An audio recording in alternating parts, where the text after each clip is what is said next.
Decía Diego Gracia al final, en una de las últimas intervenciones, decía que la ética de nuestra época es bioética.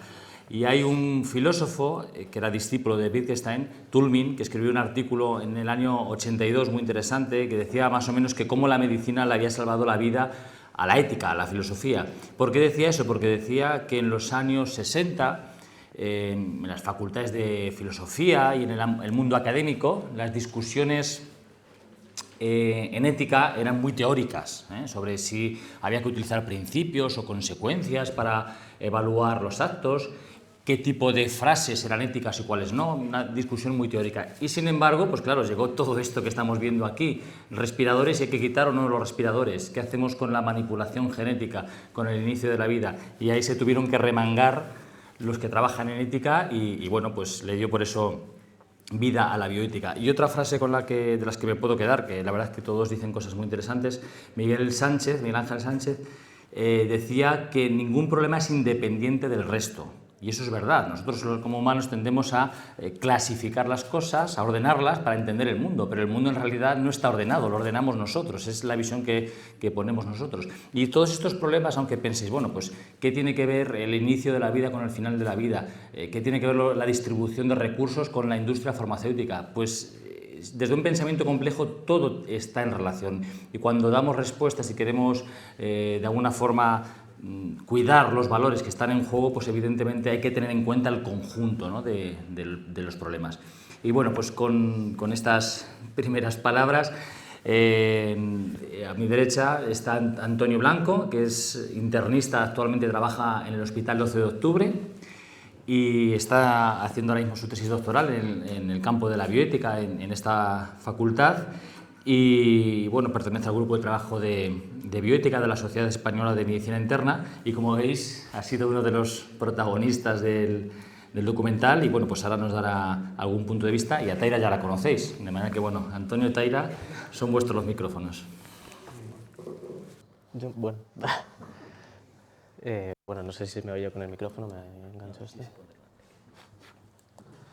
Bueno, pues nada, pues la verdad es que comentaba ahí con José Miguel, digo, ya es la tercera vez que veo la película y digo, oye, me parece que hay trozos nuevos o me da la sensación de, o que al final, bueno, pues como todas las buenas películas, siempre que lo ves una segunda, una tercera vez, sacas otras conclusiones o vas sacando nuevas conclusiones o nuevos detalles que te fijas. De hecho, estaba pensando, mientras lo veía, digo, claro, cuando hablaban de la vacunación, todavía no había salido, no estaba hecha, ¿no? Y el análisis que hacen como que me parece un adelanto, ¿no? Ya van diciendo, pues fíjate, se van a poner las empresas, los países, ¿no? Quien la saquen primero, pues será para ellos y realmente es una cosa que ha pasado, ¿no? Y que se ha puesto pues, sobre la mesa, ¿no? Cómo se va a gestionar pues esos recursos, esas vacunas, cómo vamos a hacer para llegar a todos. Me parece pues, muy certero, pues bueno. Y con esto pues, quería un poco hacer una reflexión sobre ella, además cogiendo pues, lo que pues, casi la primera ponencia de Sara, ¿no? Que hablaba sobre la mirada, sobre los ojos, tal. Cómo la bioética casi es, o al menos estudiarla o estar, como que es una mirada del mundo, ¿no? O sea, yo, por ejemplo, que estoy, pues eso, como pues con la tesis y tal, estoy todo el día con el máster, etcétera, todo el día con la bioética en la cabeza, pero yo creo que es una manera de mirar el mundo, ¿no? Esto de pues, ver los valores de cada decisión, me parece que es un entrenamiento, me parece que no es algo a lo que estemos acostumbrados, o al menos que la sociedad no acostumbra a hacer, que es analizar los valores, los principios de cada una de nuestras decisiones. Y de hecho, y cogiendo un poco pues tu relato, la historia de la bioética, ¿no? Por ejemplo, lo de Auschwitz, todo esto ocurría y no sé hasta qué punto, a lo mejor tú sí lo sabes porque lo hayas, hasta qué punto la sociedad alemana lo conocía, ¿no? O si lo conocía no le daban la importancia que tiene. Y no digo que esto esté sucediendo, es verdad que posteriormente han sucedido los casos de Tuskegee, etc. Pero sí que si la sociedad está habituada a tener una reflexión moral, una reflexión ética de las cosas, quizá no ocurrirían estas cosas, lo que me hace plantear que muchas veces pues, que aquí hay gente muy experta, pero que esto nos implica a todos, ¿no? Que yo creo que esta reflexión, esta mirada ética, yo creo que debería estar en cada uno de nosotros, porque nos toca a todos formar parte de la sociedad, ¿no? Y bueno, esto me hace pensar pues, cómo de importante es ya que estamos en un entorno universitario, cómo de importante a lo mejor es la bioética en las carreras universitarias desde el punto de vista sanitario, ¿no? Aquí habrá representación de muchos y bueno, no sé, a lo mejor ellos también quieren decir algo de su opinión. Uy, bueno, mientras, ahora, en relación con lo que comentaba Antonio, antes de que intervenga Taira, los valores en la sociedad y en las sociedades van cambiando y van evolucionando con el tiempo y no son los mismos los valores de ahora que los valores de hace 40 o 50 años. Siempre está eso, mucha gente cuando se comenta esto, dicen entonces todo es relativo, no hay ningún valor al que acogerse, no hay nada. Ciertamente hay valores que de alguna manera perviven y han pervivido siempre y que posiblemente están ahí, ¿eh? Y eso nos llevaría a un acuerdo sobre qué valores son fundamentales y esenciales que básicamente están ahí dentro de lo que entendemos todos como derechos humanos, ¿no? Ese mínimo que de alguna manera nos pondría todos de acuerdo. Dicho eso, como los valores van cambiando en función del tiempo y de la sociedad, en relación con lo que decías tú de Auschwitz, los estudiantes de medicina ya saben aquí que antes hacían investigaciones terribles con enfermos y se publicaban en revistas y la sociedad científica, los médicos, la aceptaban como algo normal y se publicaban, insisto, y era la forma de investigar porque se considera que había sujetos de investigación que tenían menos dignidad, por decirlo de una manera, que otros. No se decía así, pero de alguna manera cuando se hacía y de alguna manera se llevaba a la práctica era por algo, ¿no? En relación con los de Auschwitz, que decías tú, pues evidentemente hay parte de la sociedad alemana que seguramente no lo sabría, seguramente no, pero hay muchas personas que lo sabían y que, bueno, pues entendían que había ciudadanos que no todos eran iguales, o sea que yo creo que van cambiando las cosas y cambian las cosas y por desgracia muchas veces cambiamos y cambia la sensibilidad ética, los valores, en función de los desastres y de los problemas y de los escándalos. Y la historia de la bioética lo demuestra. La sensibilidad ética de los sanitarios y de la ciudadanía ha ido cambiando detrás de los problemas, no delante de los problemas, ¿no? Pues esto es lo que demuestra por lo menos la historia. ¿Taira? Bueno, yo creo que el documental dirigido por Benjamín, que es importante también remarcarlo porque es su segundo, después de Ser médico, en el cual ya se identifican los valores, ¿no?, que tienen que guiar dentro de lo que es la profesión, en este caso de la medicina.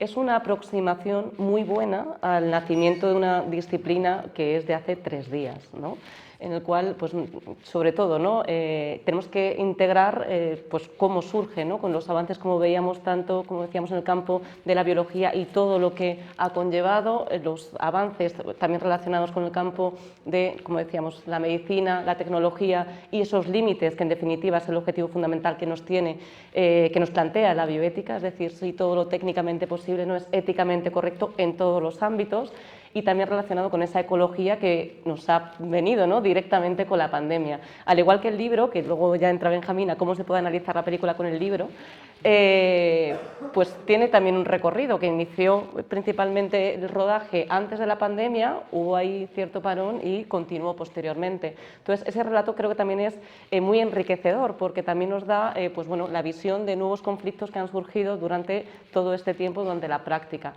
Y también relacionado con ello, algunas cosas que salen, ¿no?, en lo que es algunos comentarios de profesionales y también la reflexión, ¿no?, relacionado con lo que decía Toño, en concreto con la experimentación con seres humanos que nos queda tan lejos, ¿no?, decíamos ahí los experimentos de, bueno, primero Auschwitz luego en Estados Unidos tuvieron Tuskegee, ¿no? Es decir, que hicieron los juicios y demás, y en casa, en Estados Unidos, estaban realizando esa experimentación en la cual se vulneraba, por supuesto, también lo que era toda esa voluntariedad y, ¿no?, esa desinformación a esa población vulnerable. Pero es que no nos tenemos que ir muy lejos. Con la vacuna también hubo un debate, en concreto en Francia, que salió en los medios, en el cual se sugería que pues también el nicho en el cual se hiciera la experimentación con la vacuna fuera en África. Y volvemos a la población vulnerable y volvemos a que siguen las mismas cuestiones sobre la mesa, en el que tendremos que identificar y en el que tiene que estar muy encima la bioética para marcar esas líneas rojas, para marcar esos límites. Y eso es fundamental, ¿no? Que también, por ejemplo, trayéndolo al cine, con la película del jardinero fiel, pues está basada, ¿no?, en una historia real con respecto a la meningitis, de cómo se experimentó ante una epidemia de meningitis con niños, ¿no? Y como sabemos, la mayor complicación adversa que tiene un fármaco, en este caso, es la muerte, ¿no?, que puede producir la muerte, y aún así se administró. Entonces, es una reflexión que tenemos que hacer como profesionales, que es importante, es decir, que la bioética es como pues el pepito grillo que tiene que estar siempre presente en cualquier ámbito para intentar identificar si realmente lo estamos haciendo de la forma no mejor, la forma más excelente, la que consideramos que después de haber barajado todas las alternativas realmente es la que puede cubrir todos los valores, como decíamos,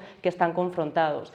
Y en ese sentido también otro matiz importante relacionado con lo que se comenta en el libro, en la película, y que hemos vivido en la pandemia, qué papel han tenido los comités de ética asistencial.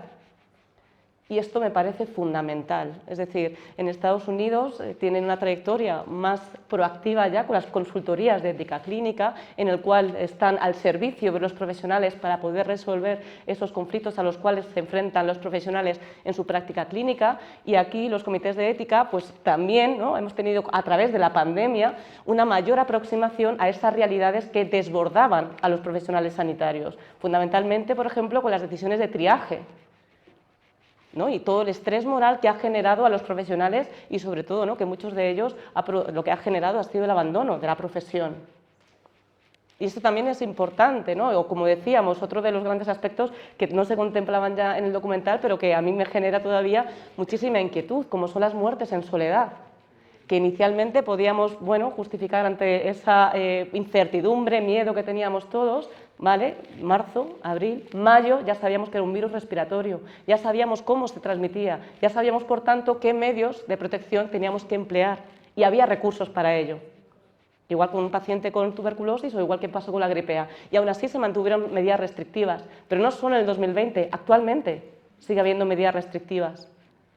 Y esto es a nivel de esa política sanitaria que ha aparecido también en la primera mesa, en el que la mirada, como decíamos, esas gafas, desde el punto de vista de la bioética, me parecen fundamentales para no perder esa humanidad, ¿no? Lo que nos ha mostrado la pandemia, que nos hemos vuelto a centrar en ese modelo biomédico, en ese paternalismo que decimos, no, pero sí que está presente, que buscamos lo mejor para los pacientes, pero sin contar con ellos, y en definitiva lo que tenemos que buscar es esa amplitud, que es lo que nos trae la bioética. Muchas gracias por la intervención. No sé si te voy a apuntar algo, no sé si querías comentar algo. Yo, en relación con lo que comentaba Taira, efectivamente, antes esta mañana en una conversación que teníamos con Joseph Fins y algunos otros más, hablábamos de que una cosa es, mucha gente pregunta, ¿y qué piensa la bioética de esto? ¿Y qué dice la bioética? Como si hubiera una bioética con mayúsculas o una ética con mayúsculas que tuviera respuesta a las cosas, ¿no? Que diera como un gran principio, una norma, un titular, una fórmula con la cual responder a nuestros problemas. Y la bioética, un poco como señalaba Taira, es un camino, es decir, donde se juntan los ámbitos científicos con los valores, donde se delibera para ver cuál es la mejor solución. Pero no hay una gran solución, no hay una respuesta definitiva y nadie la tiene ni nos la va a dar, ¿no? Es un camino que tenemos que hacer entre todos, ¿no? Esa deliberación de la que hablabas. Antes del descanso y tener la lección magistral James Drain, impartida por Joseph Fins, tenemos 5 minutos. Si hay alguna intervención, de alguna pregunta, algún comentario en relación con el documental de alguno de los que estáis aquí, pues tenéis la oportunidad de decirlo y bueno, pues como veáis. Y si no la tenéis, que veo que no la tenéis. Aquí hay una. Giovanni Mancilla desde Colombia. Hola, listo. Gracias. No, un poco metiéndonos en el tema tecnológico que tanto vimos en los videos. Obviamente son herramientas al final, unas herramientas que nos pueden ayudar, pero a su vez también surgen los dilemas éticos. ¿Cuáles serían esos como más evidentes que deberíamos trabajar desde la técnica para evitarlos a futuro? O sea, si la técnica debería traer otras cosas adicionales que evitaran conflictos éticos futuros. Si tienen identificado algo así, o para trabajarlo.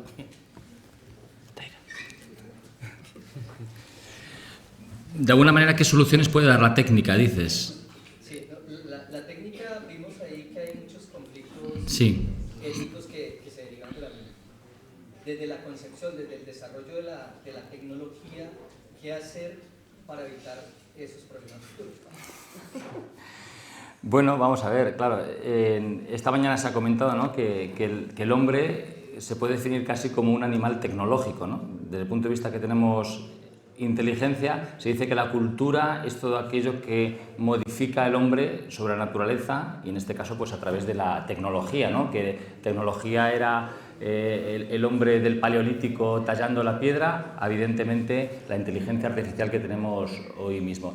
Yo creo que aquí se trata de mirar mirar el bosque y no los árboles, es decir, que tiene que haber una mirada humana hacia la tecnología y no que sea la tecnología la que domine al humano. Esta mañana lo comentaba Félix Lobo, que es la diferencia, y lo comentaba también Villacañas, que de alguna manera lo que tenemos que intentar es que no estemos nosotros al servicio de la tecnología, de ese imperativo tecnológico que ha comentado Taira, sino que la pongamos a nuestro servicio, al servicio no solamente del ser humano, porque ese antropocentrismo, sino al servicio de la vida en un sentido amplio, y por eso la bioética tiene un sentido amplio, a la vida del mundo, de la naturaleza, de los animales. Es decir, si pensamos, decía antes que todos los problemas están relacionados, si pensamos que los problemas humanos son humanos exclusivamente, lo primero estamos equivocados, y luego pues estamos cayendo en ese especieísmo, que nos creemos que somos la especie elegida y privilegiada, cuando somos una parte de un mundo, de un universo, y por tanto en ese sentido la tecnología tiene que estar pensada por el hombre y no que domine al hombre, y por otro lado pensada en un sentido global, no únicamente humano. Luego, fórmulas concretas habría que ver cada caso, ¿no?, pero esa sería un poquito una visión general, ¿no? Y bueno, si no tenéis más cuestiones, si tenéis alguna última palabra, Antonio o Taira, y si no, pues muchas gracias a todos.